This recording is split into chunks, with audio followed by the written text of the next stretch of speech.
So, given that we've got a cycle time for our product that's going to be manufactured in a product layout, basically on an assembly line, how do we actually go about assigning the tasks to the workstations?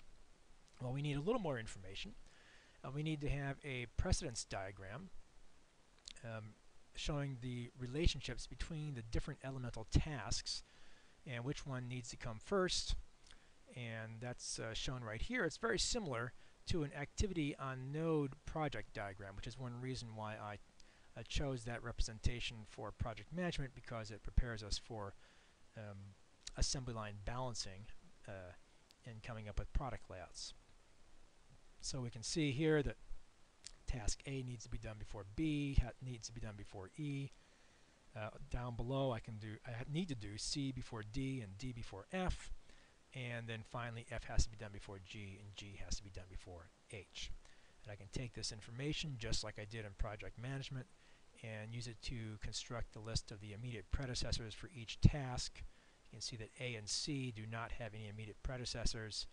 B's immediate predecessor is A, D's immediate predecessor is C, and so forth. You know, F has two immediate predecessors, D and E.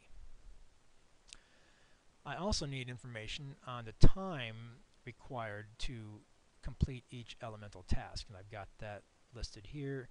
These are in terms of minutes, so task A takes 0.2 minutes, task B takes 0.2 minutes, C takes 0.8 minutes, and so forth and so forth. Total amount of time, if I add up all the task times, is not quite 4 minutes, it's 3.8 minutes.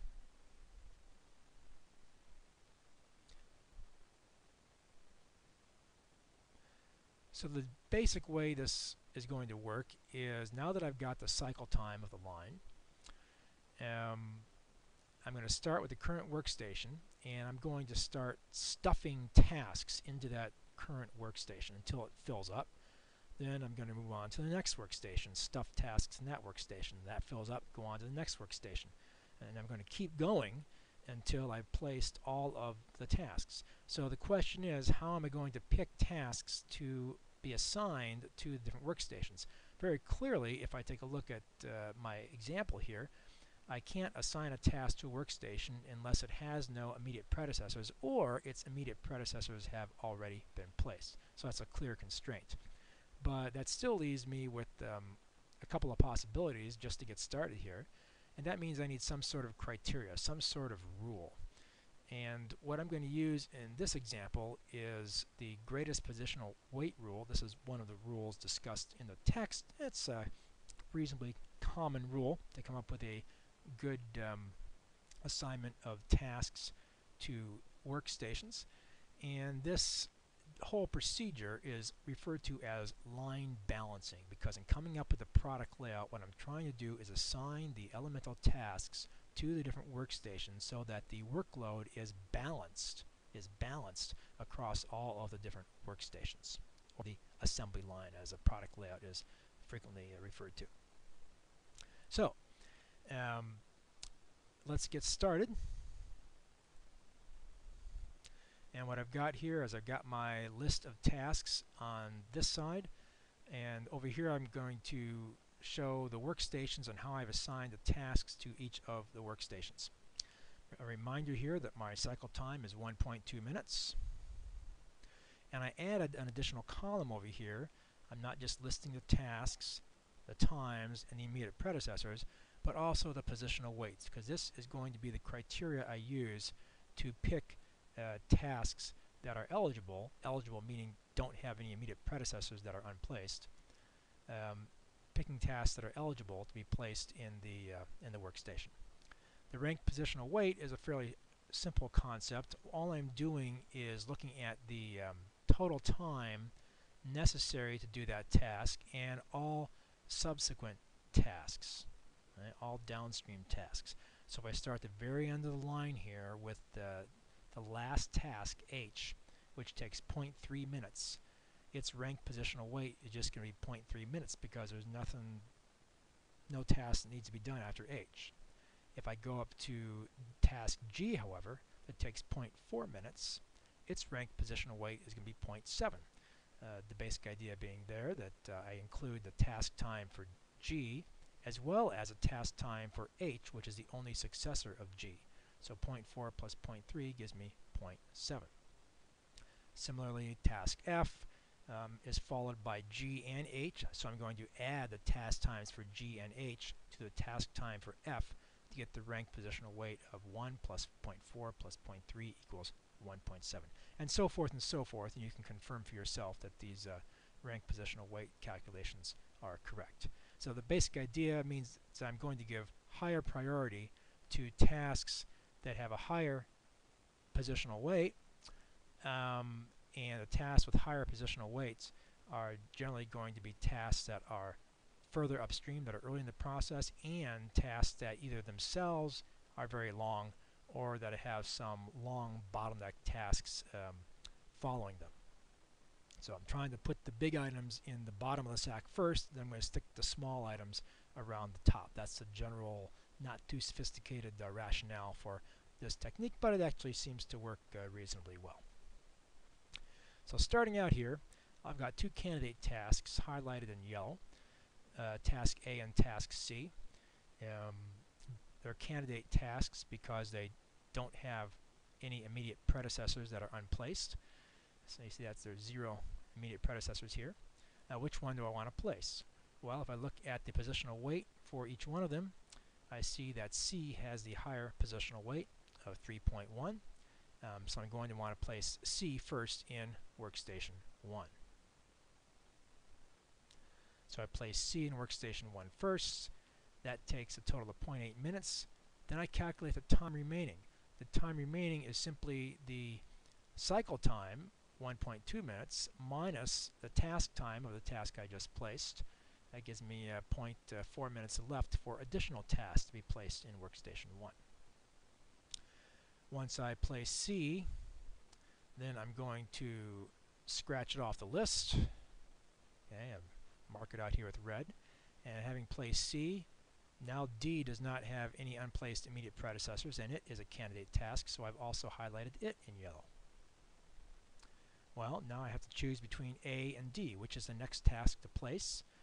It looks like I would want to place A because it has a higher rank positional weight of 2.4 compared to 2.3, and indeed that is what I will place next.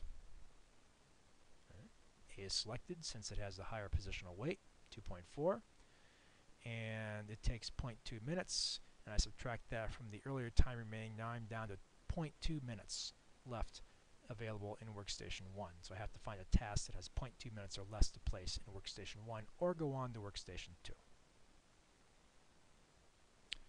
Well, I cross A out, scratch from the list. That opens up B for placement. So which task do I want to place, B or D? It looks like D has the higher positional weight of 2.3 compared to 2.2.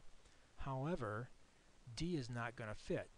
It takes 0.6 minutes. I don't have 0.6 minutes. I got 0.2 minutes. So even though D has the higher positional weight, I'm going to have to go with B, which only takes 0.2 minutes.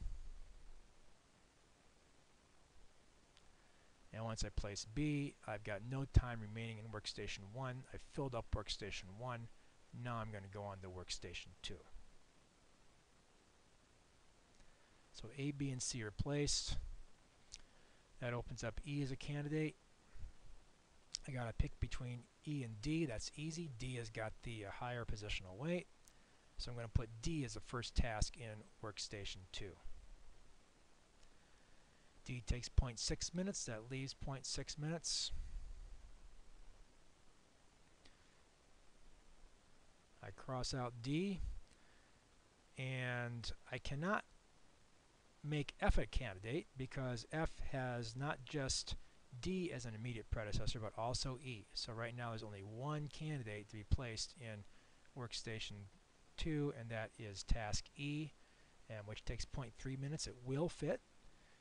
So I place task B in workstation 2, leaving me 0.3 minutes of time. If I can find something that only takes 0.3 minutes.